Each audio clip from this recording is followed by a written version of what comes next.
Hey, Lucas. Yeah, we're on the way to Logan now. We just landed. All right, cool. Hey, guess what, guys? This is another episode of the Sherry and Chefs. This is our fifth. This time with Chef Michael Serpa from Select Oyster Bar. It's a surprise for the Oloroso. So I'm Michael Serpa. I'm the chef and owner of Select Oyster Bar, neighborhood seafood restaurant, oyster bar here in Boston's Back Bay. We are missing one seafood/oyster episode. Is there any other better place in the US than Boston for oysters? Please stay with us and we'll show you everything you need to know about oysters, seafood, and sherry.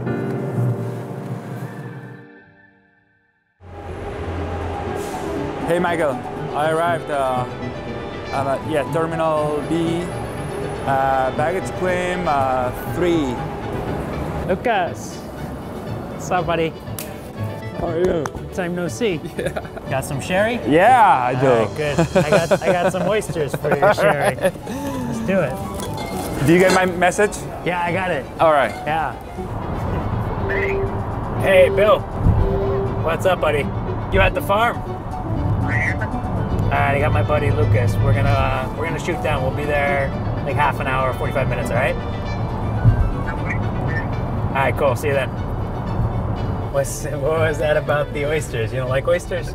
I used to be allergic to oysters. Okay. Growing up, it's me and my wife this day. We are around Cape Cod, Yep. and we stopped by this restaurant and I said, you know what, I'm gonna go for it. And I ordered 18 Cape Cod oysters and had them in one go.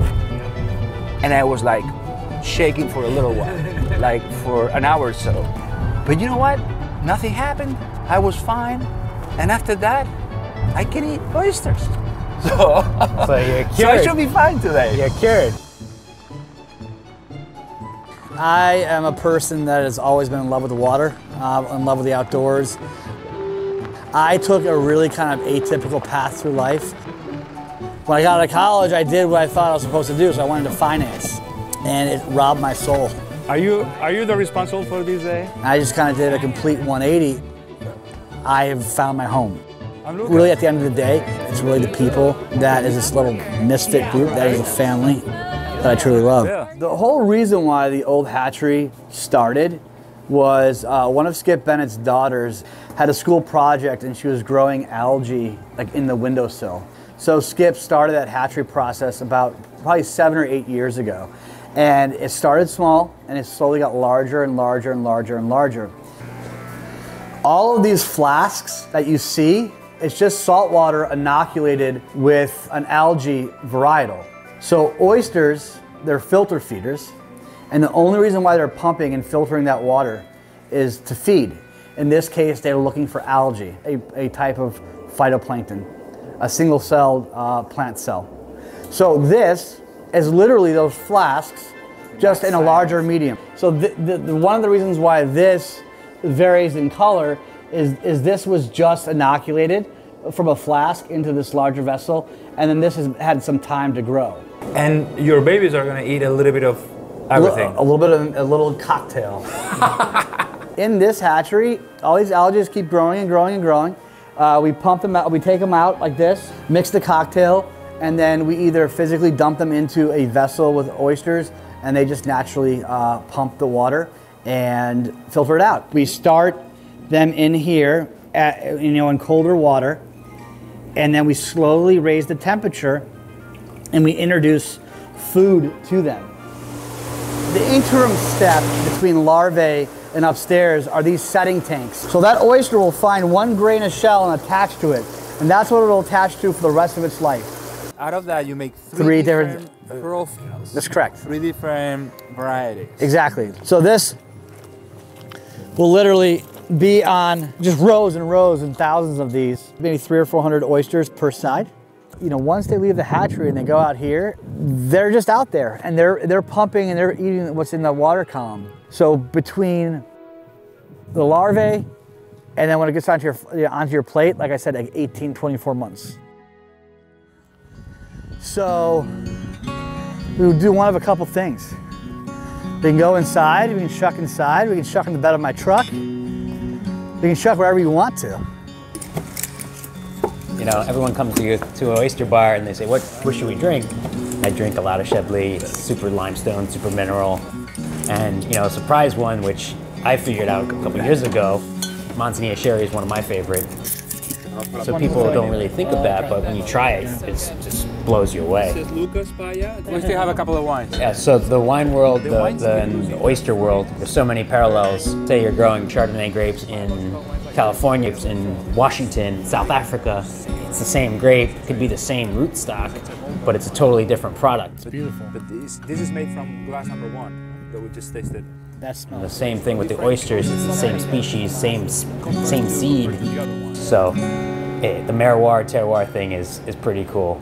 How they can kind of work with the product, work with the environment, and then get a final product, you know, that's really unique, really distinct. Now again, to somebody who like lives oysters all the time, I'll sit down and eat a bunch and be like, man, these are really different. Whereas somebody's walking off the street and it's the first time, they might, well, they're all salty, you know. Whereas, you know, what we've just gone through right here, they're incredibly different. The wines. If you try them side by side, like you try one, you're like, this is really good, this is really good. When you try them side by side, you're like, wow, you can see the power of the wine. Because we go from one end all the way to the other end, covering every single part of the spectrum. I gotta tell you, I appreciate you coming down. You and Chris coming to dinner? Oh yeah. Good. Wouldn't miss it for the world. It's gonna be pretty delicious. I know it will. We're gonna do a little dinner.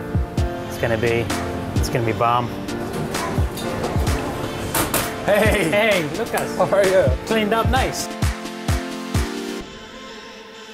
This is all North Atlantic seafood, right? Yeah, so a lot of local stuff. Tuna, caviar, oysters, urchin, and then we'll move into scallops, lobster, and then I got a special thing at the end.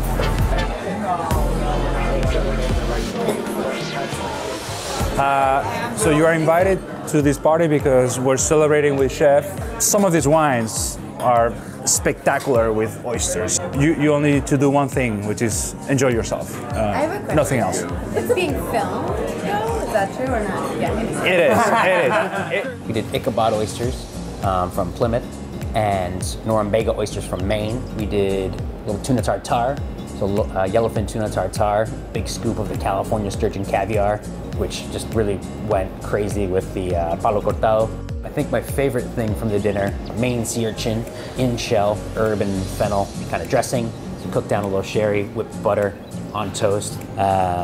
Lobster with brown butter, scallion, and toasted Marcona almonds. A crowd pleaser, roasted scallops with butter, herbs, a little scallion as well.